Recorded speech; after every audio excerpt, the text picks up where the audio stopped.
നന്മയെ സ്നേഹിക്കുന്ന മുഴുവൻ ആളുകളും തിന്മകൾക്കെതിരെ പടപൊരുതണം. നമ്മൾ നന്മയുടെ പക്ഷത്ത് നിൽക്കേണ്ടവരാണ്. രാത്രി ഉറങ്ങി തീർന്നതിന്റെ പേരിൽ സങ്കടപ്പെടുന്ന മഹാന്മാരുണ്ടായിരുന്നു എന്നാണ്. പടച്ചവനെ, കർമ്മങ്ങൾ ചെയ്യാൻ കഴിഞ്ഞില്ലല്ലോ, നല്ല കാര്യങ്ങൾ ചെയ്യാൻ. ഫുളൈൽ ഇബ്നു ഇയാദ് റളിയല്ലാഹു അൻഹു, ഫുളൈൽ ഇബ്നു ഇയാദ് എന്നവരെ തുബീബുൽ ഖുലൂബ് അങ്ങനെ പറയാ, ഏറ്റവും വലിയ കാർഡിയാക് സ്പെഷ്യലിസ്റ്റ് ആണ് ഫുളൈൽ ഇബ്നു ഇയാദ് എന്നവർ. ഹൃദയ ശസ്ത്രക്രിയയുടെ മഹാനാണ്. ലോകത്തെ ഏറ്റവും വലിയ ഹൃദയ ശസ്ത്രക്രിയയുടെ ഡോക്ടറാണ് ഫുളൈൽ ഇബ്നു ഇയാദ് റഹ്മത്തുള്ളാഹി അലൈഹി. നിങ്ങൾ വിചാരിച്ച ഓപ്പറേഷൻ അല്ല, കീറിമുറിക്കുന്ന ഓപ്പറേഷൻ അല്ല, ഹൃദയത്തിന്റെ ഉള്ളു നന്നാക്കി തരുന്ന മഹാൻ ഫുളൈൽ ഇബ്നു ഇയാദ് റഹ്മത്തുള്ളാഹി അലൈഹി. അദ്റക്തു അഖ്വാമൻ യസ്തഹയൂന മിനല്ലാഹി ഫീ സവാദിൽ ലൈലി മിൻ തൂലിൽ ഹജ്ആ. ഞാൻ കണ്ട ആളുകൾ, മഹാൻ പറയാ, ഞാൻ കണ്ട ആളുകൾ രാത്രികാലങ്ങളിൽ കിടന്നുറങ്ങി തീർത്തതിന്റെ പേരിൽ രാത്രിയുടെ ഇരുളിൽ അള്ളാഹുവിനോട് നാണം കെട്ടുപോകുന്നവരുണ്ടായിരുന്നു. പടച്ചവനെ, എന്റെ രാത്രി മുഴുവൻ ഞാൻ ഉറങ്ങി തീർത്തല്ലോ, രാത്രിയുടെ ഇരുട്ടിൽ ഉറങ്ങിയതിന് പഴിചാരെ എന്ത് എനിക്കൊന്നും ഒരു 2 റക്അത്തെങ്കിലും തഹജ്ജുദിന് ഇന്ന് സാധ്യമായില്ലല്ലോ എന്ന് സ്വന്തം ശരീരത്തെ പഴിചാരുന്ന ആളുകൾ ഉണ്ടായിരുന്നു. അന്ന് അങ്ങാടികളിലേക്ക് പോകുമായിരുന്ന മഹാനായ അബ്ദുല്ലാഹി ഇബ്നു സിരീൻ റഹ്മത്തുള്ളാഹി അലൈഹി അങ്ങാടിയിലേക്ക് നട്ടുച്ച നേരത്ത് ഇറങ്ങിച്ചെല്ലും.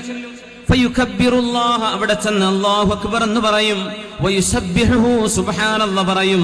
വയദ്കുറുഹു, അല്ലാഹുവിനെ ദിക്ർ ചൊല്ലും. അങ്ങാടിയിലൂടെ നടന്നിട്ട് ദിക്ർ ചൊല്ലും. അപ്പൊ ആളുകൾ ചോദിക്കുക, എന്താ ഇപ്പത് ഈ നേരത്ത് ഉസ്താദ് എന്താ അങ്ങാടിയിലൂടെ നടക്കുന്നത്?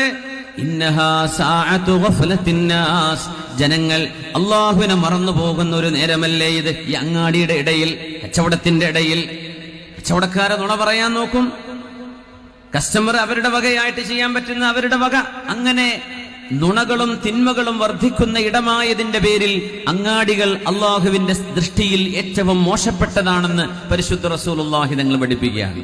അങ്ങാടിക്ക് ഇറങ്ങാണ്ടിരിക്കാൻ പറ്റൂലല്ലോ, അത് വിചാരിച്ച് ഇറങ്ങണം. ഇറങ്ങുമ്പോൾ ഒരു ദിക്ർ ചൊല്ലണം. എന്നാലേ ലാ ഇലാഹ ഇല്ലല്ലാഹു വഹ്ദഹു ലാ ശരീക ലഹ് ലഹുൽ മുൽക്കു വലഹുൽ ഹംദു യുഹ്യി വയുമീതു വഹുവ ഹയ്യുൻ ലാ യമൂത് ബിയദിഹിൽ ഖൈർ വഹുവ അലാ കുല്ലി ഷൈഇൻ ഖദീർ. 10 ലക്ഷമാണ് അതിന്റെ കൂലി. പരിശുദ്ധ നബി തങ്ങൾ പറയും. സ്വഹീഹായ ഹദീസാണ്, വളരെ പ്രബലമായ ഹദീസാണിത്. ഈ ദിക്ർ ടൗണിലേക്ക് പോകുമ്പോൾ നമ്മൾ ബൈക്ക് എടുത്ത് പോവാൻ, കാർ എടുത്ത് പോവാൻ, ബസ് കയറി പോവാൻ, ഒരു നഗരത്തിലേക്ക് കയറി ചൊല്ലുമ്പോൾ ചൊല്ലണമെന്നാണ്. അബ്ദുല്ലാഹി ഇബ്നു ഉമർ എന്നവരെ വെറുതെ മദീനയുടെ അങ്ങാടിയിലേക്ക് വരും, എന്നിട്ട് ഈ ദിക്ർ ചൊല്ലി തിരിച്ചു പോകും. ഒന്നുമില്ല, അങ്ങാടി കയറുമ്പോൾ ചൊല്ലാൻ 10 ലക്ഷല്ലേ കൂലി. 10 ലക്ഷം, ഇതൊക്കെ ബമ്പർ ഓഫർ അല്ലേ? 10 ലക്ഷം ഒറ്റ ദിക്റിന് 10 ലക്ഷം കൂലി. അതാണ് ഈ ഉമ്മത്തിന്റെ പ്രത്യേകത. 1000ഉം 1500ഉം കൊല്ലം ജീവിച്ച സമുദായങ്ങളുണ്ട്. നമുക്ക് അല്ലാഹു 80, 84, 70, 60ന്റെ ഇടയിൽ, അപ്പോഴേക്കും ആ 1000 കൊല്ലം ജീവിച്ചവർ ചെയ്ത കർമ്മങ്ങളെ എത്തിപ്പിടിക്കാൻ നമുക്ക് അല്ലാഹു അവസരം തന്നു. അതല്ലേ അത്ഭുതം.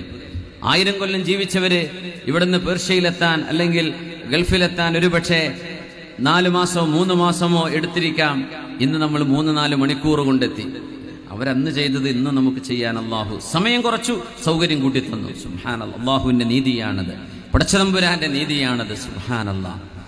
നോക്കണേ, ഇബ്നു സിരീൻ എന്നവര് അങ്ങാടിയിൽ ചെന്നിട്ട് ദിക്ർ ചൊല്ലുന്നു. എന്തിന്? ആളുകൾ അശ്രദ്ധമായിരിക്കുന്ന നേരമല്ലേ, ഞാൻ ആ ആളുകളുടെ അശ്രദ്ധയിൽ നിന്ന് അവരെ ഒന്ന് ഉണർത്തട്ടെ, ഒരു ദിക്ർ ആവട്ടെ.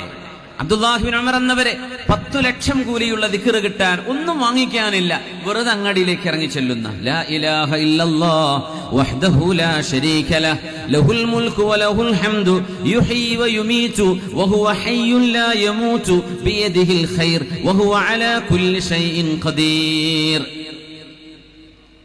ദുആ ഉസ്സൂഖ്, മാർക്കറ്റിന്റെ മുമ്പിലൊക്കെ എഴുതി വെക്കണം എന്നാണ്. ഷോപ്പിന്റെ മുമ്പിലൊക്കെ ഒന്ന് വെറുതെ സ്റ്റിക്കർ ഒട്ടിച്ചു വെക്കുക. ആരെങ്കിലും ഇത് കണ്ടു ചൊല്ലിയാൽ ആ 10 ലക്ഷം കിട്ടൂലേ? ഷോപ്പിംഗ് മാളൊക്കെ ഉണ്ട്, അതിന്റെ എൻട്രൻസിൽ ഈ ദിക്ർ എഴുതി വെക്കുക. ആരെങ്കിലും ഇത് നോക്കുന്നവരുണ്ടെങ്കിൽ കണ്ട് ചൊല്ലിക്കോട്ടെ, ഒരു നന്മയല്ലേ. ഒറ്റ ദിക്റിന് 10 ലക്ഷം. എന്തേ? അശ്രദ്ധമായിരിക്കുന്ന നേരമാണത്. അവിടെ നമ്മൾ അല്ലാഹുവിനെ ഓർക്കുക.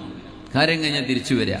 ഒരു ടൗണിലേക്ക്, ഒരു അങ്ങാടിയിലേക്ക് ആദ്യം ചെല്ലുന്ന ആളും ഒരു ടൗണിൽ നിന്ന് അവസാനം പോരുന്ന ആളും നിങ്ങളാവരുത് എന്ന് നബി തങ്ങൾ പറഞ്ഞിട്ടുണ്ട് സല്ലല്ലാഹു അലൈഹി വസല്ലം. ആദ്യം പോയി വീട് തുറക്കണ്ട, അതാരെങ്കിലും തുറന്നോട്ടെ. ഒരു ടൗണിലേക്ക് ആദ്യം ചെല്ലുക അതിരാവിലെ, അല്ലെങ്കിൽ അവസാനം പീടിക പൂട്ടി പോരാ. ഇത് രണ്ടും നിങ്ങളാവരുത്. ഇതിന് വേറെ ആൾക്കാരുണ്ടാവും, നിങ്ങളാവാഞ്ഞാൽ മതി. ഇതൊന്നും കേൾക്കാത്ത ആൾക്കാരുണ്ടാവും അതിന്. ഇൻഷാ അല്ലാഹ്. എന്തേ? അത് അത്ര നല്ല സ്ഥലമല്ല. നിങ്ങൾക്ക് അള്ളാഹുവിനെ ഓർക്കാൻ മറന്നുപോകുന്ന നേരമാണ്. ഏതൊരു വിഷയത്തിലും തമ്പുരാനെ കുറിച്ച് ഈ ഓർമ്മയില്ലെങ്കിൽ ഈ ജീവിതത്തിന് എന്തർത്ഥം? മുഅ്മിനെ, നമ്മൾ വെറും കച്ചവടം ചെയ്ത് വീടുണ്ടാക്കി കുട്ടികളെ കെട്ടിച്ച് വണ്ടി വാങ്ങി നടന്ന തീരോ? ഇത്രയേ ഉള്ളൂ ജീവിതം? ഈ ജീവിതത്തിന്റെ ഒരു അർത്ഥമില്ലേ? ഇങ്ങനെയൊക്കെ ഭക്ഷണം കഴിച്ച് ജീവിക്കണം. വരുമാനമാണ്. എന്തിന് വരുമാനം? കുട്ടികൾക്ക് അന്നം വേണം, തിന്നണം. ഒക്കെ തിന്നിട്ടോ പിന്നെ ഇരിക്കാൻ സ്ഥലമാണ്. ഒക്കെ ഇരുന്ന് വീടിന്റെ ഉള്ളിലായി അന്നമുണ്ട്, വെള്ളം. ഇനി എന്താ ചെയ്യേണ്ടത്? ഒരു പണി. ആ പണി എന്താണ്? മഅരിഫത്തുല്ലാഹ്, അല്ലാഹുവിനെ അറിയലല്ലേ, പടച്ചതമ്പുരാനോടൊരു കണക്ഷൻ ഉണ്ടാവലല്ലേ. അതില്ലാതെ ഈ ജീവിതത്തിന് എന്തർത്ഥമാണുള്ളത്?